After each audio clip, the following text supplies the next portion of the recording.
자, 오늘 민수기 강해는 33장 1절에서부터 12절까지 있는 말씀 가지고 이스라엘 자손의 노정이 이러하니라 하는 주제로 우리 하나님 말씀 듣도록 하겠습니다.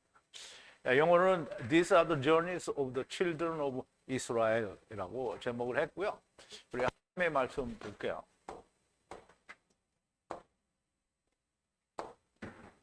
제가 한 절 읽고 여러분도 한 절 읽고 교독하겠습니다. 우리 마지막 12절은 함께 봉독합니다. 이스라엘 자손이 모세와 아론의 관할하에 그 항오대로 애굽 땅에서 나오던 때에 노정이 이러하니라. 모세가 여호와의 명대로 그 노정을 따라 그 진행한 것을 기록하였으니 그 진행한 대로 그 노정은 이러하니라. 그들이 정월 15일에 람셋에서 발행하였으니 곧 6월절 다음 날이라. 이스라엘 자손이 애굽 모든 사람의 목전에서 큰 권능으로 나왔으니 애굽은 여호와께서 그들 중에 치신 그 모든 장자를 장사하는 때라. 여호와께서 그들의 신들에게도 벌을 주셨더라. 이스라엘 자손이 람셋에서 발행하여 숫곳에 진을 쳤고 숫곳에서 발행하여 광야 끝 에담에 진 쳤고 에담에서 발행하여 바알스보나 바하히롯으로 돌아가서 믹돌 앞에 진을 쳤고 하히롯 앞에서 발행하여 바다 가운데로 지나 광야에 이르고 에담 광야로 3일 길쯤 들어가서 마라에 진 쳤고 마라에서 발행하여 엘림에 이르니 엘림에는 샘물 12과 종려 70주가 있었으므로 거기에 진 쳤고 엘림에서 발행하여 홍해가에 진 쳤고 홍해가에서 발행하여 신광야에 진 쳤고 신광야에서 발행하여 아멘. 자, 우리 잠깐 기도하겠습니다. 아버지 하나님, 우리 지난 시간까지 이스라엘 백성들이 모압 평지에서 그들을 다시 계수하고 그들이 에덴 동편을 건너서 건너편에 가나안 땅을 향해서 전쟁을 하러 나가야 되는데 루벤과 갓 자손이 요단을 건너지 않기를 원하고 전쟁을 피하려다가 모세의 책망과 사람들의 말을 듣고 그들이 마음을 변하여 땅의 소유, 즉 하나님께서 주셨다라고 스스로 믿고 요단 동편에 자기들의 상속을 원한다라고 말하고 그들이 가서 전쟁을 하고 전쟁이 마치면 돌아와서 그 땅을 상속받겠다라고 한 그 모든 일을 통하여 하나님께서 루벤과 갓 자손 그리고 므낫세 반지파에게 요단 동편의 땅을 주기로 하고 전쟁을 하도록 하였습니다.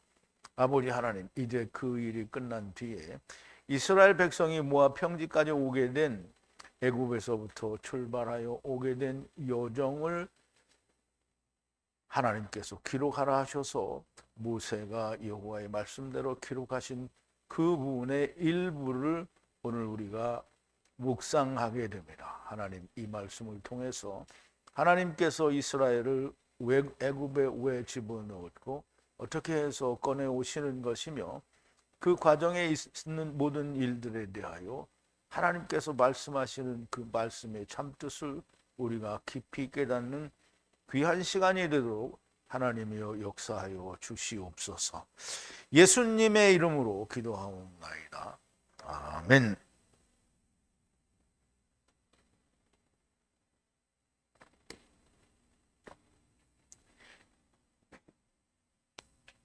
자, 이스라엘 자손이 이제 이미 출애굽을 하면서 애굽에서 10가지 심판을 통해서 그리고 6월절 어린 양의 피, 곧 예수 그리스도의 죽음의 예표인 6월절 어린 양의 피로 세상의 모든 장자가 죽어야 하는 장자의 죽음에서 이스라엘 백성은 이제 그 죽음을 피하게 되고 그렇게 해서 애굽에서 나와서 홍해를 건너고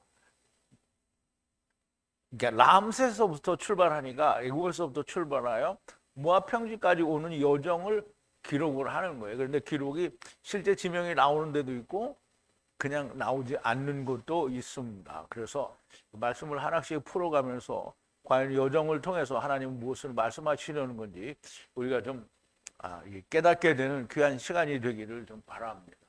자, 오늘 본문으로 들어가기 전에 먼저 지난 시간에 나눈 말씀을 좀 되새김을 해볼게요. 자, 모세가 갓 자손과 루벤 자손과 요셉의 아들 므낫세 지파의 반에게 에트 아모리 왕 시온 왕국과 바에트 베산 왕 옥의 왕국과 땅의 성읍들과 땅 주변의 경계 성읍들을 주었으니 갓 자손이 에트 디본과 바에트 아다롯과 바에트 아로엘과 바에트 아다롯 소반과 바에트 야셀 욕부하와 바에트 벤니무라 바에트 베다란의 그 요새와 성읍 양을면 울타리를 세우고 루벤 자손들은 에트 헤스본과 바에트 엘르알레와 바에트 기랴다임과 바에트 느보와 바에트 바알메온을 둘러싼 이름을 스밤 에트밤 바에트 스밤이라 이름을 부르고 그 이름들을 에트 이름들로 성읍들로 분리해 세우고 바알메온은 바알과 메온의 합성으로 바알들의 거처라는 뜻이므로 가나안 땅에 들어가면 계명을 지키고 다른 신을 부르지도 말고 들리게도 말라고 출애굽께서 말씀하신 대로 그 이름을 바꿨는데요. 그 이름을 바꿨는데 나중에 호세아서에 가보면 여전히 그 이름으로 자기들이 원하는 신을 부르고 있는 것을 우리가 볼 수 있었죠. 그래서 다시 한번 그것을 제거하게 하라고 이제 말씀을 하시죠. 그리고 므낫세 아들 루벤 자손과 갓 자손은 이미 이 모세가 그들에게 다 지역을 나눠줍니다. 그렇다고 당장 자기께 지금 된 건 아니고요. 그런데 므낫세 아들 마길 자손은 가서 길르앗을 잡고, 즉 다시 말하면 그들을 자기들 손아귀에 잡고 아모리를 분리하여 바헤로 추방함으로, 즉 이제 아모리인들을 분리해서 추방을 해버렸다는 거예요. 그러므로 모세가 에트 길르앗을 므낫세 아들 마길에게 주어 베트 거하게 하였는데요. 므낫세 아들 야일은 또 다른 아들 야일은 가서 마을들을 취해서 에트한 야일 마을이라고 그렇게 불렀다라는 거고요. 그리고 또 다른 아들인데요. 노바는 가서 에트 그낫을 취하고 그낫이라는 지역을 취하고 바에트 마을들을 노바라는 이름으로 부르더라 그랬는데요. 야일은 사사시대에 이스라엘을 위해서 20년 동안을 사사 일을 하는데요. 이 야일이 사사 일을 하는 동안에 어떤 특이한 일이 일어나지 않아서 그 내용을 기록한 것은 없습니다. 그리고 노바는 특별히 나오진 않지만 사사시대에 노바라는 이름의 지명을 이제 나오게 되는데요. 어쨌든 이 마을들은 므낫세 반지파, 즉 다시 말하면 마길과 야일과 노바에 의해서 이 루벤 자손과 갓 자손 그리고 그 위에 있는 길르앗 땅을 길르앗 자손들이 가지고 있던 그 땅을 이제 받게 된다라고 말씀을 하죠. 노바에 대해서는 더 나오지 않고 마을 이름 그 지명으로 사사기에 한번 나오는데요. 다음 33장부터는 이스라엘 곧 하나님의 군대가 애굽에서 나온 여정을 기록하게 됩니다. 자, 1절인데요. 분리하는 이스라엘 자손이 애굽 땅에서 나오는 출발하는 이들은 모세와 아론의 손의 군대들이다 라는 말인데요. 자, 내가 일부러 만들어서 이게 군대들이다 이렇게 말하는 게 아니에요. 자, 출발, 여행 혹은 여정이라고 노정, 여정을 노정이라고 했는데요. 이 여정인데요. 이스라엘 자손들의 여정인데요. 무슨 여정이냐면 애굽 땅에서부터 나오는 여정은 누가 나오는 거냐면 모세와 아론의 손에 의해서 나오는 군대들이라는 거예요. 여기 너무나 명백하게 차바라고 되어 있고요. 차바탐이라는데 라차바탐인데요. 너무나 명백하게 애굽에서 나오니까 이제 이 군대들이 모든 걸 이루어서 나오는 거예요. 그래서 너무나 명백한 군대고요. 이 군대는 창세기 2장 1절에 하나님께서 하늘의 군대와 땅의 군대를 완성하셨다라는 그 군대가 너무나 똑같은 군대입니다. 세상에 우리가 육신으로 와 있지만 여전히 하나님의 군대인 거예요. 자, 군대라는 말은 하나님의 군대거든요. 그러니까 군대는 사실상 육신을 군대라고 부르고 있지만 이게 하나님이 데리고 오신 존재들이라는 그런 의미가 담겨져 있는 겁니다. 그래서 신명기 4장 19절에 보면 하늘의 군대와 땅의 군대가 창세기 2장에 말씀하신 것처럼 완성됐다라고 얘기했거든요. 그럼 이제 하늘의 별들과 땅의 사람들과는 수가 맞는다라는 얘기를 하는 거예요. 그래서 애굽에서부터 데리고 나온 모든 존재들은, 이스라엘 후손들은 그게 하나님의 군대라는 말을 하는 겁니다. 이스라엘 자손이 애굽으로부터 분리하여 나오는데, 이 이스라엘 자손이 모세와 아론, 곧 데리고 온 후와 데리고 가는 후에 의해서 분리되어 나오는 하나님의 군대들이라는 말씀을 하는 거예요. 그래서 이게 나중에 보면 또 물른다라는 말도 나오는데, 물른다라는 말은 하나님께서 자기의 군대를 자기가 무르는 것을 말하는 거예요. 중요한 것은 이스라엘 자손이 여호와께서 데리고 오신 군대요, 물으셔서 데리고 가시는 여호와의 군대들이라는 말씀을 하는 겁니다. 자, 그러면 이제 분명히 그 민수기에서 지금 모세가 기록할 때 이스라엘이 애굽에서 나오니 모든 이스라엘 백성들이 하나님의 군대라고 말을 했잖아요. 그죠? 차바라고 말을 했단 말이에요. 그런데 이사야서 44장 6절에 보면 여호와께서는 자기의 군대를 자기가 무른다라고 하는 거예요. 자, 이제 보세요. 이스라엘의 왕이신 여호와께서 이와 같이 말씀한다는 거예요. 여호와 하나님이에요. 이스라엘의 왕이신 여호와 하나님이 말씀하시는데요. 여호와의 군대를 무르는, 자, 이제 무른다라는 말을 잘 알아야 되는데요. 무른다라는 말은 뭔가를 주고 대속하는 것을 말을 하는 거예요. 그러면 이제 하나님이 데리고 오신 군대예요. 군대죠. 이 군대가 지금 어디에 와 있어요? 땅에 와 있죠. 그런데 이 군대가 원래 하늘에 있었단 말이에요. 그러면 이 군대를 다시 물으려면 하늘로 데려가야 무르는 거잖아요. 그러면 여호와께서 데리고 오셨으니까 물으라고 하면 누가 물러야 돼요? 여호와께서 물으셔야 되는 거예요. 그래서 여호와께서 물으시는, 군대를 물으시는 그분은 처음이요. 그러니까 나는 처음이요. 그리고 그 나는 나중이라, 이렇게 얘기하신 거예요. 그러면은 여기 이사야서 44장 6절에서 여호와 하나님이 나는 처음이요 나중이라고 지금 말씀을 하신 거예요. 그럼 예수님이 나는 처음과 나중이라, 나는 알파와 오메가요, 나는 알레프와 타브다, 이 말을 하신 거예요. 그럼 여호와는 본래 하나예요. 그런데 큰아들 작은아들로 세상에 나타난 거예요. 데리고 오는 자로 데리고 가시는 분으로 나타난 거라는 말이에요. 그래서 여호와의 군대를 무르는 그럼 나는 둘이에요, 하나예요. 나는 처음이요 나중이라는 거예요. 그리고 나 외에는 하나님이 없다는 거예요. 존재하지 않는 거예요. 그럼 이제 너무나 명백하게, 에트라는 말은 항상 많은 데서 사용이 되어 있지만, 여기에서 하나님이 이 군대를 모세와 아론이 같이 들어가는 거잖아요.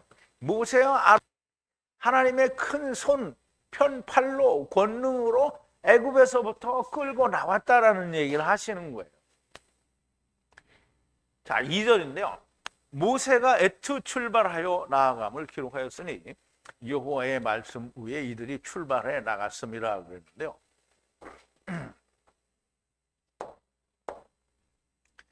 자, 모세가 기록을 했는데요. 처음과 나중에 나아가는 거예요. 즉, 처음과 나중, 그러면 처음 여호와 나중 여호와 안에서 나가는 것을 지금 기록을 했는데요. 출발하여, 발행하여 나가는 것을 기록을 했는데요. 여호와의 말씀 위에 기록은 이제 나가는 것을, 그러니까 말씀을 따라 나간 거죠. 그러니까 말씀대로 따라서 나갔으니까 말씀대로 기록을 한 것과 똑같은 거예요. 그래서 이 나아감은, 그 발행은, 출발은 여호와의 입에 말씀에 의해서 기록이 된 거다라는 얘기를 하는 거예요. 자, 출발이라는 말은 그 나사라는 말인데요. 나사라는 말에 그 물고기가 빠지고 맴이 붙고 그 앞에 라메드가 붙었어요. 그래서 라마사 이햄인데요. 리햄. 그럼 이게 출발이에요. 출발하는데 출발하는 상태가 뭐냐면 30을 맞춰서 사다리를 타고 안식을 이루어 계명으로 은혜로 모든 게 맞춰진 사람들이라는 뜻이에요. 근데 여기 나사라는 말은 물고기들이 사다리를 타고 안식을 이루는 게 그게 나가는 거예요. 근데 그게 여기에는 다 이루어진 것으로 나오는 거예요. 그래서 본래 나사라는 말에 맴이 붙어서 마사가 되는데요. 말씀으로 나가는 것을 말하는데요.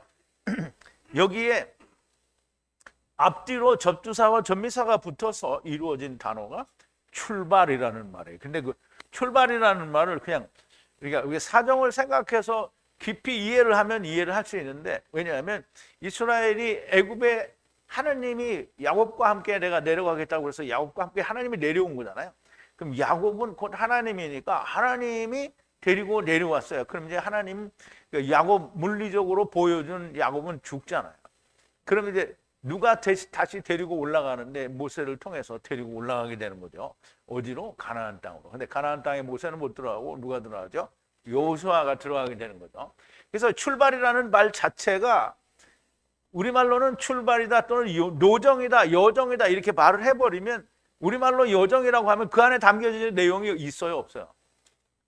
없어요. 그런데 여기에 있는 대로 접두사와 전미사가 다 들어가 있으면 30을 이루어 마치는 그 말씀으로 사다리를 타고 안식을 이루기 위해서 그렇게 나아가는 거잖아요. 그럼 안식을 이루려면 어딜 가야 돼? 가나안 땅에 가야 되는 거죠. 그렇게 출발한다라는 내용이 들어있는 거예요. 그러므로 그 접두사와 전미사의 뜻을 살려야 되는 겁니다. 그럼 살린다라면 그 접두사까지도 풀어서 이야기를 하면 애굽에서 사람들이 무엇을 이루어서 나오는지를 알 수 있는 거예요. 일단은 말씀으로 나아간다라는 뜻을 가지고 있고요. 30의 말씀으로 사다리를 타고 안식을 마치는 계명으로 은혜를 받아 마치는 말씀으로 나간다는 거예요. 그럼 이제 마쳤으니까 어디로 가는 거예요? 가나안 땅으로 가는 거죠. 여기 나간다는 것도 말씀으로 나간다는 것을 말하고, 이것을 모세가 기록하였다는 것인데요. 이 위에 여호와의 입의 말씀 위에 이들이 출발해서 나갔다라는 겁니다. 나가다라는 말도 역시 야차는 나가다라는 말인데 그 앞에 맴이 붙어서 말씀으로 나갔다라는 의미가 되는 겁니다. 계명을 이루는 은혜의 말씀으로 나가는 것을 모세가 여호와의 입의 말씀 위에 기록하였다라는 말이 됩니다. 당연히 번역의 말이 이 말은 성립이 안 된다 이런 말이 아니라, 말은 되는데 그 과정이 말하자면 그 애굽 안에서 어떤 일이 있었는지에 대한 설명을 할 수, 즉 하나님의 뜻이 보이지 않는다라는 거예요. 번역으로만 말을 하게 되면. 자, 3절인데요. 처음 달 10번째 다섯째 날 람셋을 출발하였으니 곧 처음 달 6월절 다음 날에 애굽 사람들의 목전에서 손으로, 하나님의 큰 손이죠, 큰 권능의 발로 손으로 이스라엘 자손들을 들어 올려 나갔습니다. 그랬어요. 자, 람셋을 출발해서 언제냐면 처음 달, 우리가 이제 우리말로 하면 정월이에요. 정월, 첫 달, 정월인데요. 정월 10번째와 그리고 다섯 날에, 그럼 15일을 말하는 거예요. 근데 10번째 다섯이라고 말하는 데는, 그래서 우리가 10번째 다섯 이거 얘기했잖아요. 그죠? 10번째 다섯이 뭐라죠? 호세아서에서 10번째 다섯으로 라이를 산다고 했잖아요. 그리고 보리 한 호멜의 반 호멜로 산다고 했어요. 그럼 이제 10번째 다섯이 여기 또 나오죠. 그래서 너무나 명백하게 6월절이나 혹은 11조의 반이라는 의미를 가지고 있는 거예요. 그 날에 그러니까 우리가 쉽게 이해하면 10번째 다섯이니까 15일을 말하는 거예요. 그 15일 날인데요. 그 달 정월에 정월달에 있는 6월절 다음 날이에요.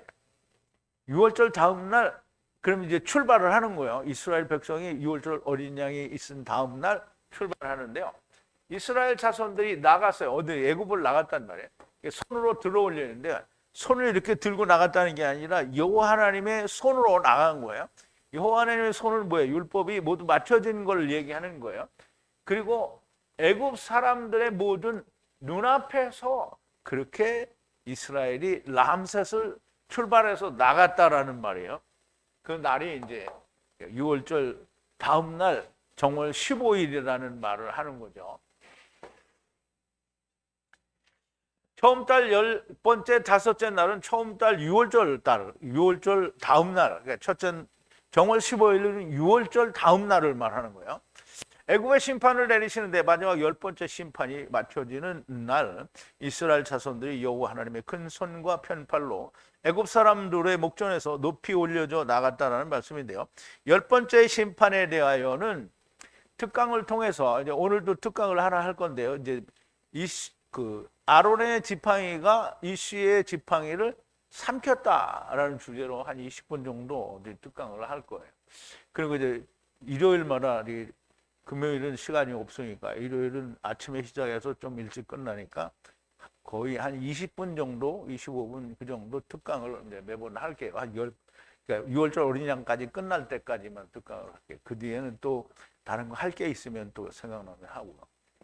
자, 4절인데요. 여호와께서 애투 분리해 치셔서 애굽인들을 장사하실 때에 베hem 모든 장자와 애굽 신들을 여호와께서 심판하셨느니라 그랬는데요.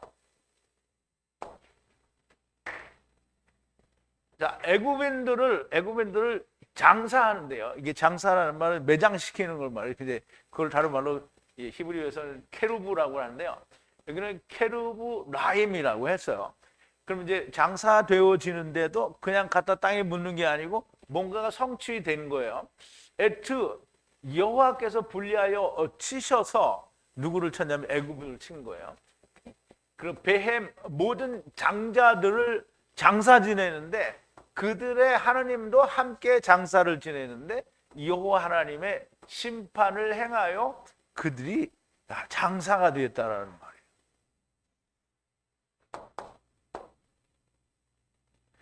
여호와께서 처음과 나중 안에서 애굽은 미츠라임이죠. 그러니까 히브리어 안에서 그 애굽을 이해를 하려고 하면 물과 물 사이에 성령으로 세상에 와서 뭔가를 이루려고 하는 존재들이 있는 곳이 미츠라임이에요. 근데 그거를 단지 물리적인 이집트가 애굽이다 이렇게 말해버리면 그럼 하나님께서 말씀하시고자 하는 그 의미를 상실한 거예요. 자, 물과 물 사이를 분리해 치셔서 매장 케루브인데요. 케루브는 장사 지낸다라는 말이에요. 근데 여기는 이제 장사를 지내는데 그냥 가서 죽었기 때문에 묻는 게 아니고 케부루임이에요. 케부루임. 그럼 이제 케부루가 장사 지낸다라는 말인데 말씀을 맞춰서 장사 지내는데요. 그리고 그것이 성취가 됐다라는 말이에요. 요드가 성취가 된 거예요. 그러면 살아있을 때 성취가 되면 좋은 건데 이제 지금 이거 죽어서 성취가 되는 거잖아요. 이게 죽어서도 성취가 되니까 어떻게 해요? 되긴 된 거죠. 그런데 이제 기다려야 되겠죠. 언제까지? 주님이 재림하실 때까지. 그것도 지상 재림할 때까지 기다려야 되는 거예요. 자, 단순히 죽어 없앴다라는 것이 아니고요. 말씀 안에서 이루어 집들이 분리되는 것을 이루는 말씀으로 음부로 갔다라는 얘기가 되는 겁니다. 애굽의 신들이란 세상이 원하고 바라는 자들의 신들을 말하는데요. 애굽의 장자란 율법의 장자이므로 첫사람 아담 안에서 온 모든 자들이 다 애굽의 장자가 됩니다. 율법 아래 온 선악을 알게 하는 나무를 먹고 온 모든 자들이 다 죽어야 한다는 걸 보여주는 건데요. 근데 이제 유대인들에게는 죽지 않도록 6월절 어린 양을 통해서 하나님께 바쳐졌지요. 그냥 바쳐진 것도 죽어야 되는데 바쳐진 것을 죽이지 않기 위해서 레위로 대속을 하는 거죠. 자, 5절인데요. 이스라엘 자손이 람셋을 출발해 숫곳에 진을 쳤고 그랬는데요. 자, 이스라엘 자손들이 출발했는데 어디를 출발했냐면 람셋으로 출발했어요. 그럼 이제 람셋이 어딘지 알아야 돼요. 그리고 거기를 떠나서 숫곳에 가서 진을 쳤다는 거예요. 그럼 람셋을 떠나서 숫곳에 가서 진을 쳤다. 그러면 이제 우리가 그림으로는 안 보더라도 이 뜻을 알아야 됩니다.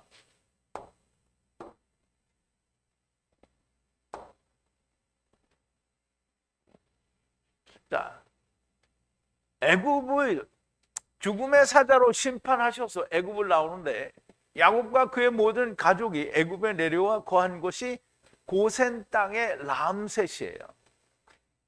여기서 이스라엘 애굽 율법에게, 그러니까 이스라엘이 애굽이에요. 애굽은 그냥 이집트라고 이해를 해도 되는데, 애굽은 늘 말하지만 그 출애굽에서 출애굽기를 할 때 애굽의 누구한테 이게 괴로움을 당하죠? 바로예요. 바로. 바로는 분명히 출애굽기를 공부할 때 얘기해서 그 이집트가 말하는 자기들의 물리적인 황제의 파라오 황제를 말하는 게 아니고 성경에서는 율법을 말하는 거라고 얘기를 했어요. 율법에. 그래서 애굽 율법에게 괴로움을 받는 곳인데 왜 그런 괴로움을 받았는가? 이게 번역과 이제 우리 원어의 차이를 우리가 한번 좀 보죠. 자, 사르죠. 사리라고 했는데 사르 장관들이에요. 장관들 위에 두었어요. 무엇 때문에 장관을 세웠냐 하면 조공은 이사갈이 하나님 앞에 내가 조공을 드리겠다라고 약속한 그 조공 때문에 방백들을 위에다 두고 이제 괴롭힌 거예요. 여기에는 보면 그 무거운 짐이라는 의미로 사용되었는데요. 그 짐을 지우게 해서 괴롭혔는데요. 이사갈이 진 짐이에요. 그 짐이 뭐냐면 마스예요. 마스가 이 조공을 말해요. 마스임이라고 했는데요. 그리고 세웠어요. 성을 세우는데요. 창고를 세웠다 그러는데 이 창고가 뭐냐면 이사갈의 조공을 담아두는 창고예요. 근데 그 창고 이름이 뭐냐면 람셋이에요. 그리고 바에트 람셋이고 에트 피돔이라고 하는데요. 이제 바로가 이사갈이 바치는 조공의 창고를 세우는데 그 창고가 뭐냐면 피돔과 람셋이에요. 그러므로 우리가 람셋을 건축하게 했다고 하니까 사람들은 막 애굽 사람들이 자기들의 궁을 뭐 엄청 크게 지으려고 막 그걸 지었다는데 그 람셋이 그거 아니에요.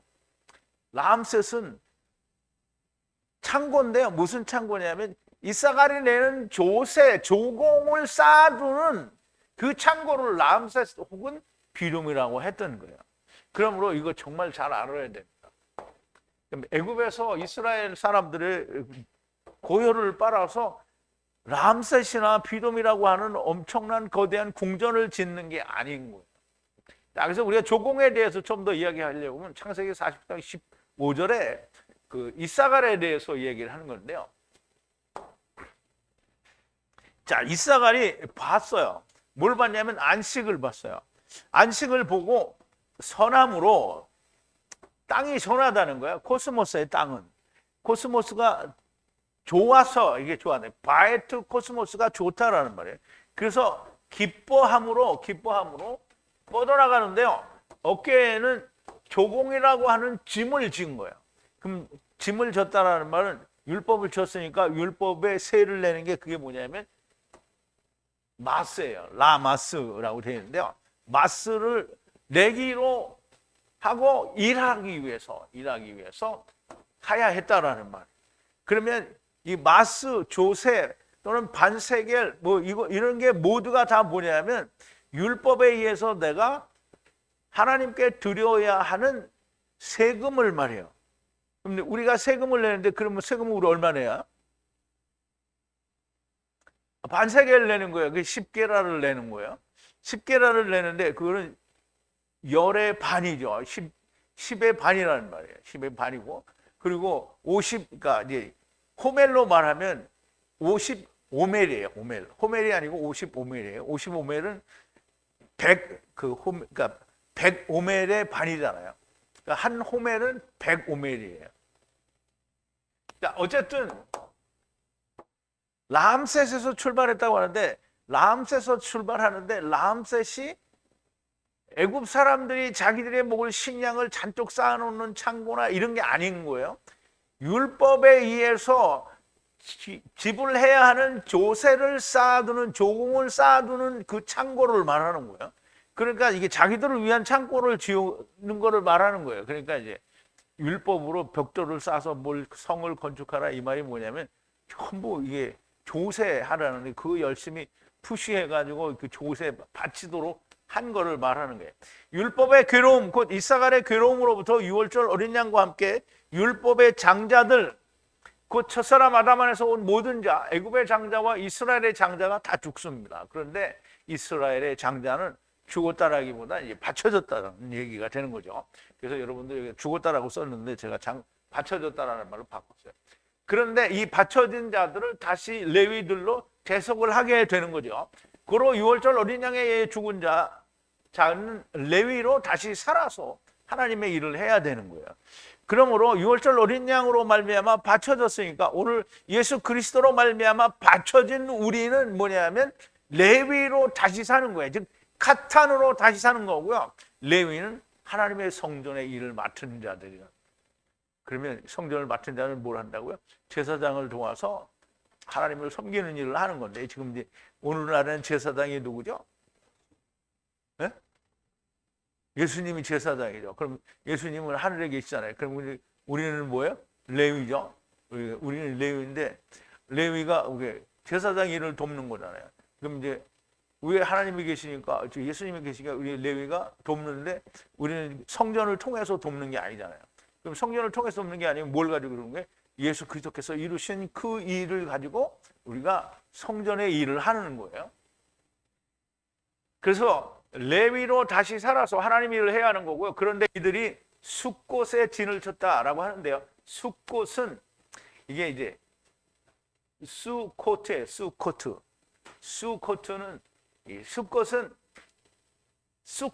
수카의 장막이라는 뜻인데요. 수카는 장막이라는 뜻인데 거기에 복수형이 수코트예요. 당연히 물리적 장소를 말하는 것이지만 자기의 몸을 말해요. 자, 이제 보세요. 우리가 장막을 쳤다 그러는데 이제 하는 예수 그리스도로 말미암아 우리가 구원을 얻었어요. 그럼 예수님과 함께 죽었잖아요. 죽었어요. 근데 죽은 몸 위에다가 우리 다시 장막을 친 거예요. 그게 수코트예요. 우리가 살았잖아요. 죽었는데 다시 살았잖아요. 그러면 죽은 육신은 자기를 위해서 살면 수코트가 아닌 거예요. 수코트는 하나님을 위해서 사는 게 수코트예요. 그래서 그 장막이 복수가 돼서 그런 모든 그리스도 안에 있는 자들은 수코트가 된 거예요. 그래서 물리적인 장소를 수코트라고 말을 하지만 그 안에 있는 말은 죽고 다시 산 육체는 수코트가 된다라는 의미를 가지고 있는 거예요. 유월절 어린 양과 함께 죽고 다시 살면 여전히 바사로 흙집에 우리가 거하게 되는데 그것을 우리가 뭐라고 하냐면 죽고 다시 살았기 때문에 수코트라고 하는 거라는 거를 이제 이해를 하고 깨달음이 있어야 된다는 말이죠. 자, 6절인데요. 숫곳을 출발하여 광야의 끝 분리하는 에탐의 진을 쳤고라고 했는데요. 자, 숫곳을 발행하여 그러면 이제 물리적인 장막을 쳤던 숫곳을 출발해요. 그러면 이제 이거를 그 장소를 떠났다기보다는 이제 내가 수코트가 됐잖아요. 그러면 나를 가지고 떠나는 거예요. 어디로? 에탐, 분리하는 에탐인데요. 광야의 끝에 분리하는 에탐의 진을 쳤다는 거예요. 에탐은 그러니까 배 에탐이에요. 에탐은 이게 이제 에트가 있으니까 처음과 나중에 말씀인데 이게 베트는 집으로 오신, 그러니까 성전으로 오신 아주 처음과 나중에 말씀이죠. 그럼 에탐이라는 장소를 말할 수도 있지만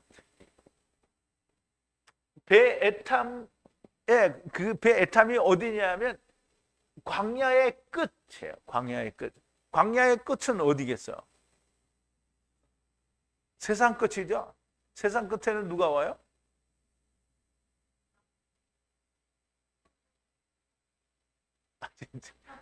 세상 끝이 참 이해를 못하네. 세상 끝은 두 번이에요. 예수님이 주신 자를 다 살리고 그다음에 아들을 믿는 자를 살리잖아요. 그럼 아들을 믿는 자를 살리는 게 먼저예요? 주신 자를 살리는 게 먼저예요? 아들을 믿는 자를 살리는 게 먼저잖아요. 그게 끝이라는 말이에요, 먼저. 그러면 그 끝이 뭐예요? 에탐이잖아요, 에탐. 에탐은 배 에탐이잖아요. 그 배 에탐은 뭐예요? 메시아 왕국이에요. 거기에다 진을 치게 된다는 거예요. 그러니 광야의 끝이 그거예요. 세상의 끝이란 말이에요. 그러면 숫꽃을 떠나서 그러면 숫꽃 자기 몸을 가지고 장소를 물리적으로 떠난다는 의미도 있어요. 근데 자기를 가지고 떠나는 게 어디로? 메시아 왕국으로 떠나는 거예요. 메시아 왕국으로 떠나는 거예요. 메시아 왕국을 떠나는데 그러면 이제 보세요. 유대인들은 못 떠나요. 근데 우리는 떠나요. 그러니까 예수님 오신 뒤에 이제 숫꽃이 된 사람들은 애탐을 향해서 떠나는 거예요. 그러니까 이방인들에게 복음이 전거됐죠. 근데 지금은 이제 이방인들도 다 망했죠. 근데 이제 이방인들이 다 망했는데 지금 이제 살아나려고 하는 거예요. 근데 얼마나 살아날지는 잘 모르겠는데 지금 살아나려고 하는 거예요. 그래서 우리가 지금 뭐야? 애탐으로 가서 진을 치기 위해서 지금 가고 있는 거예요.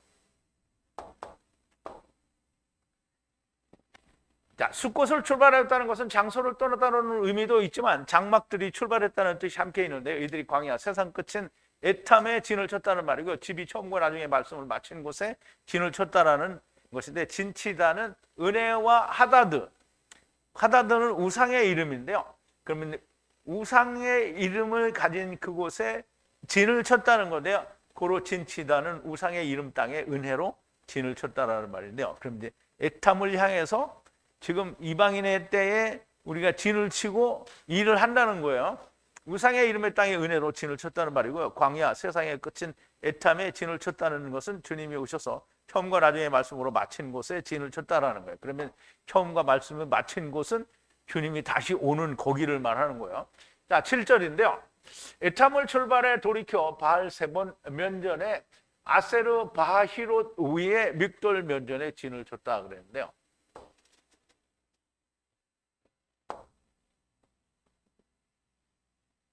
자, 이제 애탐을 떠나요. 애탐을 떠나서 돌아가는데요. 돌이킨다라는 말은 지금 이제 잘 가다가 돌이킨 거예요. 그럼 뭐 한 거예요? 이게 지금 타락한 거예요. 타락한 거예요. 바히롯 위에 그리고 바알세본의 면전 위에 그렇게 했다는 거예요. 그리고 믹돌 이제 망대라는 뜻인데요. 믹돌 면전에 천막을 친다는 거예요. 자, 이제 이 말씀을 우리가 또 설명을 해보자고요. 애탐을 출발하여 돌이켜 그랬는데요. 애탐을 출발해서 돌이킨다라는 말이에요. 주님이 오셔서 말씀을 다 이루시게 되면 이스라엘이 돌이킬 거예요. 물론 이제 애탐이 예수 그리스도께서 오신 것은 예수님이 다시 오실 것도 동시에 이야기하고 있는 거죠. 그러니까 이제 아직 주님이 다시 오시는 일이 이루어지지 않았으면 예수님께서 우선 먼저 1차로 말씀을 이루시고 죽고 살아나신 그 일을 이루시게 되면 이스라엘이 돌이키는 거예요. 그러면 이제 예수님이 모든 걸 이루신 다음에 이스라엘이 예수님을 믿었어요? 안 믿었어요? 믿은 사람이 찌끔은 있잖아요. 찌끔은 있어. 믿은 사람이 있지만 우리가 다 안 믿어서 그래서 이스라엘은 멸망당했다 이렇게 말을 하는 거죠. 돌이킬 것인데 바알세본 바알이 숨겨진 면전의 골짜기 입구로 돌이킬 거라는 말인데요. 그러면 이제 이 골짜기는 모르죠. 계곡과 계곡 사이인데 거기가 소망의 문이 되게 된다고 그렇게 이야기한 적이 있죠. 그런데 거기에 뭐가 숨어 있냐면 바알이 숨어 있는 거예요. 거기가 소망의 문이 돼야 되는데 바알이 숨겨져 있고요. 그래서 골짜기로 입구로 돌이킬 건데 거기에 망대, 믹돌이라는 그 망대를 세우는데요. 면전에 진을 쳤다라는 건데요. 믹돌은 좋은 뜻인데 자기들이 가진 것이 바알에 숨겨진 골짜기 이부에 바라보는 망대의 진을 쳤으니 이스라엘의 멸망을 말씀하는 거다라고 우리가 그렇게 이해할 수 있습니다. 자, 8절인데요.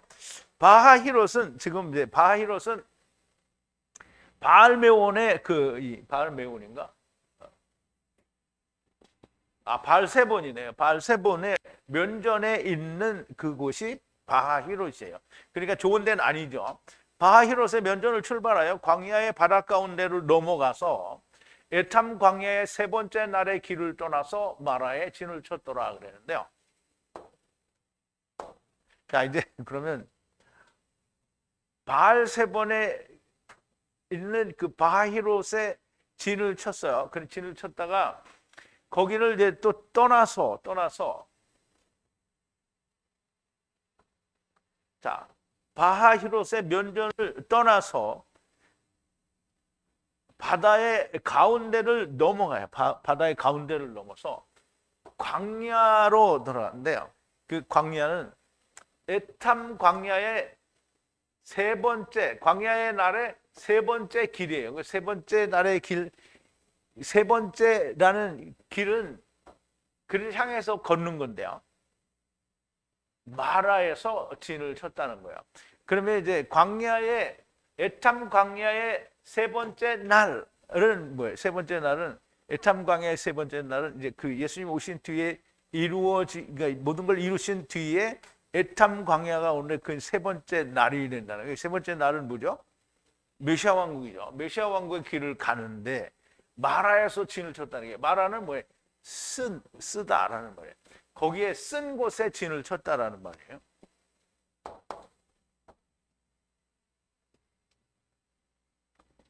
자, 바하이롯의 면전을 출발하여 광야의 바다 가운데를 넘어갔다는 것은 주님이 오셔서 율법을 이루시는 것은 바다, 율법 가운데를 넘어가는 것을 말해요. 그럼 이제 여기서 바다 가운데를 넘어갔다라는 말은 예수 그리스도가 오셔서 그 반을 넘어갔다는 거예요. 그럼 이제 바다가 있어요. 그럼 처음과 이제 처음이죠. 처음의 끝이 가운데예요. 그럼 가운데는 나중에 시작이에요. 그럼 예수 그리스도의 시작이죠. 그래서 그 끝에까지가 나중이에요.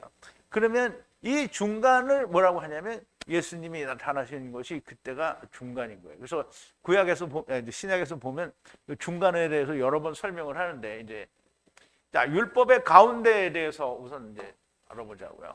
요한복음 6장에 보면 요병이의 기적을 통해서 유대인들이 예수님을 붙잡아서 강제로 임금을 삼으려고 하니까 예수님이 순식간에 사라졌어요. 그런데 이제 예수님은 산에 올라간 거죠. 그럼 제자들 배를 타고 바다 건너로 가는데, 이제 밤에 바다가 어디 25리쯤 가고 30을 바라는 25리쯤 갔다고 얘기를 했는데, 그때 주님이 바다를 걸어오시죠. 자, 이제 보자고요. 그리고 경악해서 놀라웠단 말이에요. 배가 가까이 왔는데, 어디에 가까이 왔냐면 예수님께서 바다를 걸어서 배에 가까이 왔어요. 그래서 놀란 거예요. 그리고 보니 30을 바라는 25 스타디온이라고 했어요. 이 스타디온. 그럼 이제 25잖아요. 그러면 이게 25시도 안 하고 25라고 했어요. 그럼 25는, 그러니까 20은 뭐예요? 20계라죠. 20계라의 절반은 반이잖아요. 그러면 그 반을 말해. 25라는 말은 반을 말하는 거예요. 20의 반이니까. 근데 그거 아니면 30이라는 거예요. 그거를 바라는 30인데, 그러면 그 25 스타디온이라는 말은 50의 절반이잖아요. 50의 절반인데 50은 모든 걸 은혜로 이루는 거를 이제 50이라고 말을 하는데, 여기서는 20계라의 반, 즉 10계라가 차는 그곳에 나타난 게 예수님이 바다를 건너서 온 거예요. 그럼 이제 바다의 절반을 건넜다라는 의미가 여기에 들어있는 거고요. 그리고 마태복음 14장에 보면 똑같은 내용을 마태는 다르게 기록을 했어요. 약간 다르게. 자, 바람이 반대로 이제 부딪혀오고 있었다는 거예요. 파도의 고통 아래에 있었는데 바다의 중간 벽에 지금 배가 있다는 거예요. 그럼 이제 바다의 중간 벽이라는 말은, 이 바다는 소금 바다잖아요. 소금 바다에서 처음과 나중 그 중간이 중간 벽이에요. 그럼 예수님이 지금 그때 나타난 거예요. 예수님이 나타났어요. 이제 예수님이 나타났으니까 곧 돌아가실 거잖아요.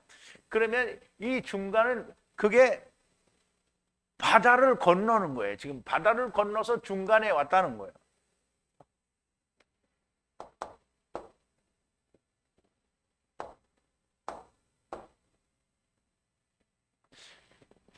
자, 에탐 광야의 세 번째 날 길을 간다는 것은 세 번째 날 곧 메시아 왕국을 향해 가는데 마라 쓴 곳에 진을 쳤다라는 말인데요. 그럼 이제 이 지금 바다의 가운데를 건너갔다라는 말은 예수 그리스도께서 오셔서 모든 것이 이루어졌다라는 얘기를 하시는 거예요. 자, 근데 마라에 진을 쳤다라는 말인데요. 자, 마라를 출발하여 엘림에 이게 엘리가 아니고 엘림인데 잘못 썼어요. 엘림에 들어가니 10번째 2개의 샘물과 70 종려나무가 있어 거기 진을 쳤으니 그랬어요. 아이고.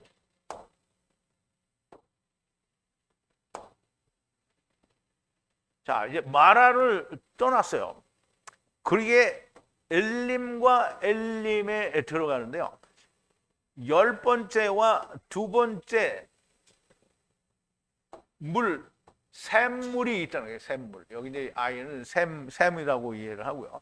그리고 70 종려나무가 있는 거기에 진을 쳤다라는 거예요. 그럼 이제 마라는 쓴 곳에 있다가 여기를 만나게 되는 거예요. 마라 쓴 곳을 출발해 엘림과 엘림. 이 엘림이라는 말은 아일이 뭔지 아세요? 아일.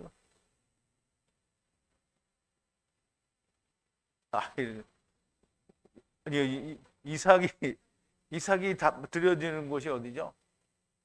하나님께 모리아산에 수풀에 걸려 있는 양이 아일이에요. 근데 이 아일은 양이 수양이라는 뜻도 있고 동시에 테레빈 혹은 상수리 나무라는 뜻도 가지고 있어요. 그래서 상수리 양의 복수라고 하면 좀 그렇잖아요. 어린 양. 근데 여기는 상수리 나무의 복수를 말해요. 그래서 옐림은 상수리 나무들이 있는 곳을 말하고요. 그런 상수리 나무 혹은 종려나무들이 있는 곳인데요. 거기에 들어가니까 10번째와 2 샘물이 있고 또 70 종려나무가 있는 곳이라고 하는데요. 이것은 메시아 왕국을 말하고 거기에 진을 쳤다라는 말이 됩니다. 결국은 예수님께서 모든 걸 이루신 뒤에 이스라엘은 마른 곳에 쓴 곳에 진을 쳤는데 결국은 마지막에 엘림에 들어가게 된다는 말을 하는 거죠. 메시아 왕국에 그러니까 이것을 될 것이라는 것을 여정을 통해서 예언하여 보여주시는 건데요. 자, 10절인데요. 엘림을 출발하여 갈대 바다 위에 진을 쳤고 그랬어요. 자, 엘림에서 출발하여 갈대 바다, 이게 홍해를 말하는 거예요. 위에 진을 쳤다라는 말인데요.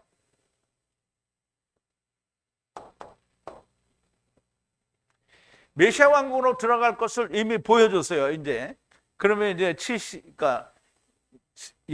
12개가 있고 70 종려나무가 있는 그곳에 엘림에 가서 진을 쳤는데 그럼 이제 메시아 왕국에 들어갈 거다라는 말을 여정을 통해서 보여줬잖아요. 근데 이제 그걸 보여주시고 또 나가서 계속 진척해서 가는 게 아니라 이제 거길 떠나잖아요. 그럼 이제 보여줬으니까 떠나는 거예요. 다른 데로. 바다 위에 진을 쳤고 메시아 왕국으로 들어갈 것을 보여주시고 엘림을 출발하여 갈대 바다 위에 진을 쳤는데 갈대라는 말은 애굽을 의미하고 애굽은 선악을 알게 하는 나무를 먹고 온 세상을 말합니다. 그 세상의 바다 율법 위에 진을 쳤다라는 건데요. 예수 그리스도를 부정한 이스라엘은 다시 애굽의 율법 위에 진을 쳤다라는 말이 됩니다. 그러면 이제 지금 여정을 통해서 하나님께서는 이스라엘이 어떻게 될 것인지에 대해서 하나씩 설명을 해주시는 거예요. 그렇게 이미 되어가고 있다라는 과정을 보여주신 게 아니고 지금 모압 평지까지 오는 이 과정을 보여주시는데 그 여정 속에 이스라엘이 앞으로 어떻게 될 건지에 대한 예언의 말씀으로 보여주시는 거예요. 자, 이제 다시 이스라엘은 이제 메시아 왕국 오기 전에 이미 은혜의 시대, 즉 다시 말하면 이방인의 때에 결국은 예수 그리스도를 부정하게 되고 다시 애굽의 율법에 진을 치게 되는 거죠. 자, 11절인데요. 갈대바다를 출발하여 신광야에 진을 쳤고라고 했는데요. 자, 홍해바다죠. 갈대바다를 출발하여 신광야에 진을 쳤다라고 하는데요. 자, 이제 우리 신광야가 이름이 신광야인데요. 신은 그 사전을 찾아봐도 뜻이 없어요. 그냥 신이에요. 근데 뜻이 없으니까 뭐 해야 돼요? 파자를 해야 돼요. 신은 싸맥이잖아요. 싸맥은 60이에요. 싸맥은 60인데 60은 뭐 육신으로 10을 이루는 거를 말하는 거예요. 그러면 육신으로 10을 이룰 수 있어요, 없어요? 10을 이룰 수 없죠. 그럼 사다리 타고 올라가려면 예수님을 만나야 되는데 10을 이루어 예수 그리스도에게로 들어가는 광야의 진을 쳤다라는 말인데요. 그럼 신광야의 진을 쳤다라는 말은 자기 스스로 하는 그곳에 진을 쳤다라는 말이에요. 신이라는 이름은 광야의 이름인데 발음되는 대로 번역을 한 건데요. 그로 그 뜻을 알아야 됩니다. 사다리 60을 이루어 예수 그리스도에게 들어가는 것, 그 육신으로 이루어 보려고 하는 광야의 진을 쳤다라는 말이에요.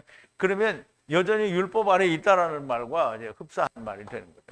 자, 마지막 12절인데요. 신광야를 출발하여 돕가의 진을 쳤고 그랬는데요. 자, 신광야를 출발하여 돕가의 진을 쳤어요. 이게 돕가라는 지명은 출애굽기 앞만 찾아봐도 안 나와요. 돕가가 뭔지 신광야는 나와요.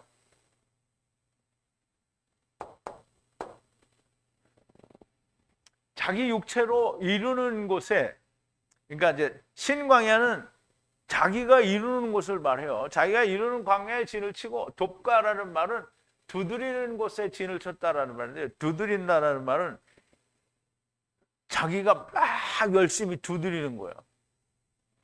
유대인들은 예수님이 오셨을 때도 여전히 자기가 두드리고 있죠. 율법을 여전히 두드리고 있는 거예요. 그래서 자기들이 가진 애굽의 율법을 가지고 자기를 세우기 위해 계속 두드리는 곳에 진을 쳤다라는 거예요. 그럼 이제 지금 유대인들이 여전히 자기들이 두들기고 있잖아요. 왜? 지금 뭐 달라고 두들기는 거예요? 메시아 달라고 두들기는 거예요. 그러니까 이제 하나님은 보내서 다 일이 끝났는데, 일이 다 끝났는데 여전히 하나님께 메시아 달라고 두들기는 거예요. 이게 성이 있는 두들김이 없는 거예요. 그러니까 신광야에서 지금 두들기고 있는 거야. 돕가라는 말은 그거예요. 두들긴다. 자기가 열심히 두들긴다. 이스라엘은 지금도 여전히 자기들이 이루는 율법으로 메시아 달라고 두드리고 있는 겁니다. 출애굽기를 할 때는 이렇게, 출애굽기 할 때는 이런 이제 지명이 없는 것도 있으니까 이렇게 말할 수 없었는데, 이렇게 적용하여 강해를 하지 못했던 것 같은데요. 여호와 하나님께서 다시 민수기에서 이스라엘의 애굽에 나와 가나안을 정탐하고 가나안을 거절하고 광야에서 엎드러질 것이고, 후일에 주님이 오셔서 모든 것을 이루신 후에도 하나님의 나라 곧 예수 그리스도 안에 들어가지 못할 것이라는 것을 이야기하는 건데요. 다시 말하자면 주님과 함께 죽고 함께 사는 것이 이루어지지 않을 것이라는 말씀을 여정을 통해서 하시는 겁니다. 이스라엘 백성이 지금 모압 평지에서 새롭게 계수하고 새롭게 여호와 하나님의 계명을 받고 요단을 건너 전쟁을 하러 가기 전에 이스라엘에 지나온 것을 기록하게 하심으로 거울이 되게 하려 하시려는 것이라고 보여집니다. 믿지 않는 사람들은 자기의 길을 가게 될 것이고요. 그렇지만 믿는다고 하는 사람들은 자기의 믿는 것을 한번 확인해 봐야 됩니다. 내 마음의 확신으로 확인하는 것은 정말 미련한 일이 될 것입니다. 왜냐하면 지난번에도 말씀을 드렸지만 하나님의 나라는 누구 거라고요? 하나님의 거예요. 그러면 하나님의 나라에 소속한 자가 아닌데 내가 하나님 나라에 들어가려고 하면 내 마음대로 들어갈 수 있으면 하나님 나라에서 내 마음대로 그냥 난 천사하기 싫으니까 나올래 그러고 나올 수 있는 거고요. 나 천사하고 싶어 그러니까 내 마음대로 천사할 수 있다라는 말이 되는 거예요. 그런 일은 절대 일어날 수 없는 거잖아요. 하나님이 데려왔으니까 하나님을 통해서 가야 됩니다. 그러면 자기 스스로 갈 수 있는 길은 도저히 존재하지 않는 거예요. 그러므로 내 마음에 나는 진짜지, 나는 하나님 나라를 확신해. 그러니까 이제 우리가 보세요. 지금도 보면 그 인터넷이나 아니면 다른 사람들, 그러니까 우리 어머니 돌아가셔서도 우리 동생이 그러는데 우리 엄마 천국에 너무 확실하다. 그래 이제 지금 세상에 모든 사람들이 누가 죽었어요. 그러면 교회 열심히 다니고 뭐 권사님이고 장로님이고 천국에 하나님이 부르셔서 천국 간 게 너무 틀림없다고. 지금 다 이렇게 얘기하는 거예요. 자기 마음의 확신을 얘기하는 거예요. 나는 이분이 안 가면 누가 가겠냐고. 이분은 틀림없이 천국 가서 이렇게 믿고 있는 거예요. 근데 이게 미련한 거예요. 왜냐하면 하나님이 주인인데 왜 자기가 믿는 걸로 하냐고. 심판하시는 이는 하나님이시기 때문이고 자기 확신으로 열심히 믿고 봉사하고 예배를 드린다고 드리는데 주님은 너희가 광야에서 나에게 40년 동안 희생을 드린 적이 있느냐라고 묻는 거예요. 자, 사도행전 7장인데 아모스 5장 25절에 있는 말씀을 인용하는 건데, 우리 조상들이 모세에게 복종치 아니하고자 하여 거절하여 그 마음이 도리어 애굽으로 향하여, 이게 지금 이제 애굽으로 돌려보려는 거죠. 아론더라 이르되 우리를 인도할 신을 우리를 위하여 만들라. 애굽 땅에서 우리를 인도하던 이 모세는 어떻게 되는지 알지 못하노라 하고, 그때 저희가 송아지를 만들어 그 우상 앞에 제사하여 자기 손으로 만든 것을 기뻐하더니 하나님이 돌이키사 저희를 그 하늘의 분들 섬기는 일에 버려주셨으니 이는 선지자의 책에 기록된 바 이스라엘의 집이여 40년을 광야에서 너희가 희생을 제물을 내게 드린 일이 있느냐. 그럼 이스라엘이 광야에서 40년 동안 희생을 드렸어요, 안 드렸어요? 드렸어요. 그런데 하나님은 받은 적이 없다는 거예요. 그럼 분명히 이스라엘이 오늘 예수 믿는 사람들도 그렇고 주의 이름으로 선지자노릇하고 귀신도 쫓아내 큰 권능을 행해요. 한다고요. 안 했다라는 거 아니야. 해. 그래서 막 교회도 전 세계에서 제일 큰 건물도 짓고 전 세계에서 사람 수도 제일 많은 교회도 생겼어요. 근데 그게 하나님하고 무슨 상관이냐. 하나님이 뭐라는 거예요? 너희가 나에게 희생 예물을 드린 적이 있는.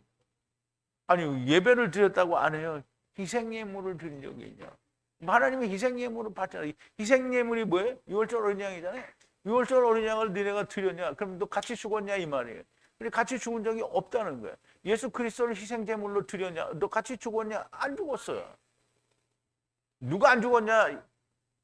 밤낮 자기 하면 자기, 그러니까 누구하고 똑같은 게, 모든 게 주장이 자기야. 자기가 우선이야. 안 돼. 자기가 우선. 다른 사람이 우선이 돼. 정신 차려요. 수기 경수기.